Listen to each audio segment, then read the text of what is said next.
છોટાઉદેપુરના નાલેજ ગામની કે જ્યાં સિંચાઈ તળાવમાં પાણી તો છે, પરંતુ ખેડૂતો સિંચાઈના પાણી માટે વલખા મારી રહ્યા છે। આ દ્રશ્યો જોઈને તો પહેલા સવાલ થાય કે શું આ ખરેખર કેનાલ છે? છોટાઉદેપુરના નાલેજ ગામના આ દ્રશ્યો છે કે જ્યાં કેનાલમાં ઝાડી ઝાંખરા ઉગી નીકળ્યા છે। છેલ્લા 4 વર્ષથી કેનાલ જર્જરિત હાલતમાં છે, જેને લીધે તળાવનું પાણી ખેતરો સુધી નથી પહોંચતું અને આ પરિસ્થિતિના કારણે સેંકડો હેક્ટર જમીનના ખેડૂતોના ખેતરો સિંચાઈના પાણી વગર સુકાઈ રહ્યા છે। ખેડૂતો વારંવાર રજૂઆત પણ કરી રહ્યા છે, પરંતુ તંત્ર જાણે કે ઘોર નિંદ્રામાંથી ઉઠવાના મૂડમાં જ ન હોય તેવું લાગી રહ્યું છે। પાણી ન હોવાને લીધે ખેડૂતો વરસાદ આધારિત ખેતી કરવા માટે મજબૂર બન્યા, કારણ કે કેનાલો જર્જરિત તો થઈ જ છે, પરંતુ તેમાં ઝાડી ઝાંખરા ઉગી નીકળતા તળાવનું પાણી ખેતર સુધી પહોંચી શકતું નથી।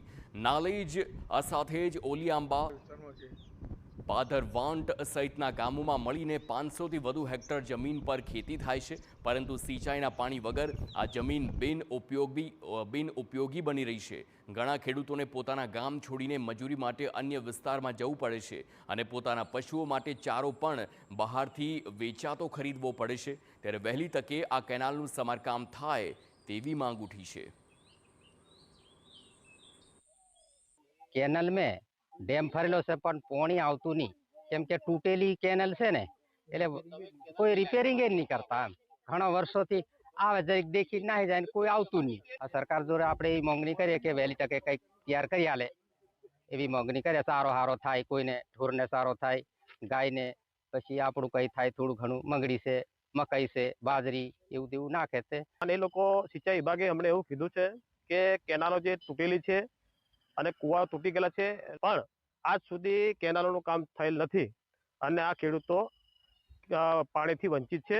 અને ઘાસ ચારા માટે પણ અમારે ખૂબ મોટી સમસ્યા છે, કારણ કે ચોમાસાની અંદર જે માવઠાના કારણે બધો પાક અમારો નિષ્ફળ ગયો। અમે એવું હતું કે શિયાળા પાક લઈને અમે ગાય ભેંસને ચારા માટે સગવડ કરી લેશું, પણ ખૂબ મોટી સમસ્યા છે, કારણ કે અમારો ચારો પણ આ વખતે વેચાતો લાવવો પડે એવી પોઝિશન છે। સમગ્ર મામલે અધિકારીઓનું કહેવું છે કે કેનાલના સમારકામ માટે મંજૂરી માંગવામાં આવી અને ટૂંક સમયમાં ટેન્ડર પાસ કરીને કેનાલનું સમારકામ કરવામાં આવશે।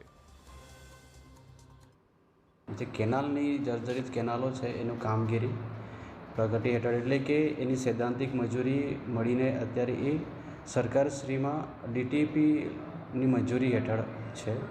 ડીટીપી મંજૂરી મળ્યાથી એની કામગીરી ટેન્ડર પ્રોસેસની કામગીરી કરીને એને વહેલી તકે કામગીરી ચાલુ કરવાની તજવીજ કરવામાં આવશે। એક તરફ સરકાર ખેડૂતોની આવક બમણી કરવાની વાત કરે છે, ત્યારે વાસ્તવિકતાના તદ્દન જુદા જ દ્રશ્યો સામે આવતા રહેશે। ત્યારે પાણી જેવી મૂળભૂત સુવિધા છેવાડાના ગામે વસેલા એ ખેડૂતોને ક્યારે મળશે અને ક્યારે કેનાલના રિપેરિંગનું કામ શરૂ થશે તે પણ એક પ્રશ્ન છે। છોટાઉદેપુર જિલ્લાના 11 જેટલા સિંચાઈ તળાવો આવેલા છે અને 11 જેટલા સિંચાઈ તળાવો આજે પણ છલોછલ છે, પરંતુ કેટલીક જગ્યાએ જે તળાવો છે એ છલોછલ હોવા છતાં આ જે વિસ્તાર છે, અંતરિયાળ વિસ્તારના ખેડૂતોને સિંચાઈનું પાણી નથી મળી રહ્યું। આપ જોઈ શકો છો કે આ નાલેજનો વિસ્તાર છે અને નાલેજની અંદર આ જે કેનાલ છે એ કહી જ ના શકાય કે કેનાલ છે, જર્જરિત બની ગઈ છે, તૂટી ગઈ છે, તિરાડો પડી ગઈ છે।